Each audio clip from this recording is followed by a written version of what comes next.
Hello friend, स्वागत है आपका अपना चैनल टीपी स्टडी में। आज हम देखेंगे एडीओ से संबंधित कुछ महत्वपूर्ण एमसीक्यू। यदि आप हमारे चैनल में नए हैं तो हमारे चैनल को सब्सक्राइब करें ताकि ऐसे ही एमसीक्यू वीडियो आपको मिलती रहे। आज का टॉपिक है दोस्तों राष्ट्रीय ग्रामीण आजीविका मिशन। यह राष्ट्रीय ग्रामीण आजीविका मिशन का तीसरा एमसीक्यू है दोस्तों।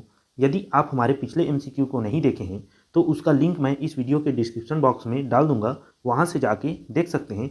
चलिए देखते हैं आज का क्वेश्चन। प्रश्न नंबर पहला, राष्ट्रीय ग्रामीण आजीविका मिशन जून 2011 से लागू किया गया। देखते हैं इसके ऑप्शन क्या क्या हैं। ऑप्शन नंबर पहला ग्रामीण गरीबी उन्मूलन हेतु, दूसरा शहरी गरीबी उन्मूलन हेतु, तीसरा एक और दो दोनों, चौथा इनमें से कोई नहीं। इसका आंसर हो जाएगा दोस्तों ऑप्शन नंबर पहला ग्रामीण गरीबी उन्मूलन हेतु। नेक्स्ट क्वेश्चन देखते हैं। प्रश्न नंबर दूसरा, राज्य में 1 जून 2011 को किसके अध्यक्षता में छत्तीसगढ़ राज्य ग्रामीण आजीविका संवर्धन समिति का गठन किया गया। देखिए दोस्तों, जो राज्य ग्रामीण आजीविका संवर्धन समिति है इसका गठन किसके अध्यक्षता में किया गया पूछा है। देख लेते हैं इसका ऑप्शन। ऑप्शन नंबर पहला पंचायत एवं ग्रामीण विकास मंत्री, दूसरा मुख्यमंत्री, तीसरा ग्रामीण विकास मंत्री, चौथा उपरोक्त सभी। इसका आंसर हो जाएगा दोस्तों ऑप्शन नंबर दूसरा मुख्यमंत्री। अगला क्वेश्चन देखते हैं। प्रश्न नंबर तीसरा, छत्तीसगढ़ राज्य ग्रामीण आजीविका मिशन बिहान का अर्थ होता है। देखिए दोस्तों, जो छत्तीसगढ़ राज्य ग्रामीण आजीविका मिशन बिहान है उसका अर्थ होता है पूछा है। देख लेते हैं इसका ऑप्शन। ऑप्शन नंबर पहला उजाला, दूसरा सामाजिक एवं आर्थिक विकास, तीसरा सबेरा, चौथा उपरोक्त सभी। इसका आंसर हो जाएगा दोस्तों ऑप्शन नंबर तीसरा सबेरा। जो बिहान है दोस्तों इसका अर्थ होता है सबेरा। आप इसको ध्यान देंगे। यहीं अगर हम लोग देखें, जो छत्तीसगढ़ राज्य ग्रामीण आजीविका मिशन बिहान कब लागू हुआ है, तो छत्तीसगढ़ राज्य ग्रामीण आजीविका मिशन बिहान है वह 1 अप्रैल 2013 को लागू हुआ है। इसको आप लोग ध्यान देंगे। अगला देखते हैं। प्रश्न नंबर चौथा, छत्तीसगढ़ राज्य में बिहान कार्यरत है। देखते हैं दोस्तों, जो छत्तीसगढ़ राज्य है उसमें बिहान कार्यरत है। बिहान से तात्पर्य है छत्तीसगढ़ राज्य ग्रामीण आजीविका मिशन से। देखते हैं इसमें ऑप्शन क्या क्या है। ऑप्शन नंबर पहला समुदाय के माध्यम से ग्रामीण गरीबी दूर करने हेतु, दूसरा ग्रामीण गरीब एवं वंचित परिवारों के सामाजिक एवं आर्थिक स्थितियों में बदलाव हेतु, तीसरा ग्रामीण गरीब एवं वंचित परिवारों के जीवन स्तर ऊंचा उठाने हेतु, चौथा उपरोक्त सभी। इसका आंसर हो जाएगा दोस्तों ऑप्शन नंबर चौथा उपरोक्त सभी। अगला देखते हैं। प्रश्न नंबर पाँचवा, बिहान के अंतर्गत कौन से संस्था का गठन नहीं किया गया है। देखिए दोस्तों, जो छत्तीसगढ़ राज्य ग्रामीण आजीविका मिशन है उसके अंतर्गत कौन से संस्था का गठन नहीं किया गया है पूछा है। देख लेते हैं इसका ऑप्शन। ऑप्शन नंबर पहला ग्राम सभा संगठन, दूसरा ग्राम संगठन, तीसरा संकुल स्तरीय संगठन, चौथा विकास खंड स्तरीय संगठन। इसका आंसर हो जाएगा दोस्तों ऑप्शन नंबर पहला ग्राम सभा संगठन। नेक्स्ट देखते हैं। प्रश्न नंबर छठवां, बिहान के अंतर्गत बने स्व सहायता समूह में निम्न में से किसे शामिल करना आवश्यक माना गया है। देखिए दोस्तों, जो बिहान के अंतर्गत स्व सहायता समूह बना है उसके अंतर्गत किसे शामिल करना आवश्यक माना गया है। देख लेते हैं इसका ऑप्शन। ऑप्शन नंबर पहला एक अनुसूचित जनजाति महिला, दूसरा एक अनुसूचित जाति महिला, तीसरा एक महिला, चौथा उपरोक्त सभी। इसका आंसर हो जाएगा दोस्तों ऑप्शन नंबर तीसरा एक महिला। स्व सहायता समूह के अंतर्गत एक महिला को शामिल किया जाना आवश्यक है दोस्तों, इसको आप लोग ध्यान देंगे। चलिए अगला देखते हैं। प्रश्न नंबर सातवां, स्व सहायता समूहों के गठन के संदर्भ में कौन सा कथन सत्य है। देखिए दोस्तों, यहाँ सत्य कथन पूछा गया है। देख लेते हैं इसका ऑप्शन। ऑप्शन नंबर पहला सामाजिक आर्थिक एवं जाति का जनगणना 2011 की सूची से गठन, दूसरा गरीब एवं वंचित परिवारों को शामिल करना, तीसरा एक समूह में 10 से 15 महिलाएं हो सकती है, चौथा उपरोक्त सभी। इसका आंसर हो जाएगा दोस्तों ऑप्शन नंबर चौथा उपरोक्त सभी। अगला देखते हैं। प्रश्न नंबर 8, स्व सहायता समूह के 5 सूत्र में शामिल नहीं है। देखिए दोस्तों, जो स्व सहायता समूह है उसके 5 सूत्र में शामिल नहीं है पूछा है, तो इसका ऑप्शन देख लेते हैं। ऑप्शन नंबर पहला सुशिक्षित समूह, दूसरा नियमित बैठक, तीसरा नियमित बचत, चौथा उपरोक्त सभी। इसका आंसर हो जाएगा दोस्तों ऑप्शन नंबर पहला सुशिक्षित समूह। जो सुशिक्षित समूह है दोस्तों वही स्व सहायता समूह के 5 सूत्र में शामिल नहीं है।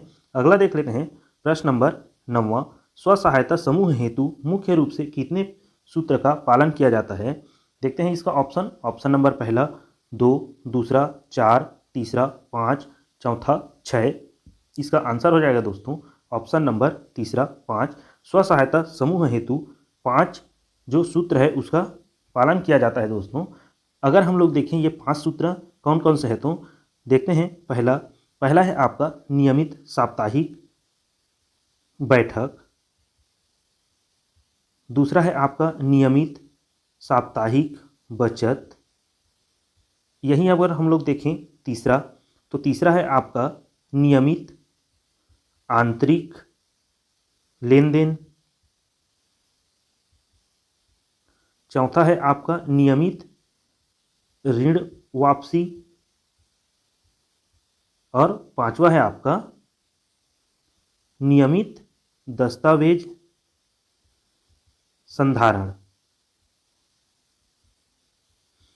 ये जो पांचों है दोस्तों, ये पंचसूत्र है, उसको आप लोग याद रखेंगे। एक बार और देख लेते हैं कि ये 5 सूत्र कौन कौन से हैं। तो पहला है आपका नियमित साप्ताहिक बैठक, दूसरा है नियमित साप्ताहिक बचत, तीसरा है नियमित आंतरिक लेन देन, चौथा है आपका नियमित ऋण वापसी, पांचवा है आपका नियमित दस्तावेज संधारण। इन पांचों को आप लोग याद रखेंगे, पेपर में पूछा जा सकता है।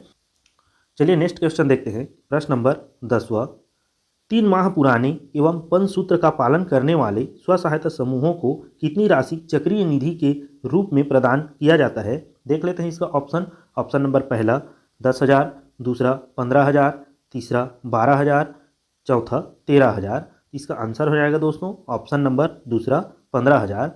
अगला देखते हैं प्रश्न नंबर 11, स्व सहायता समूहों को चक्रीय निधि प्रदान करने का उद्देश्य है।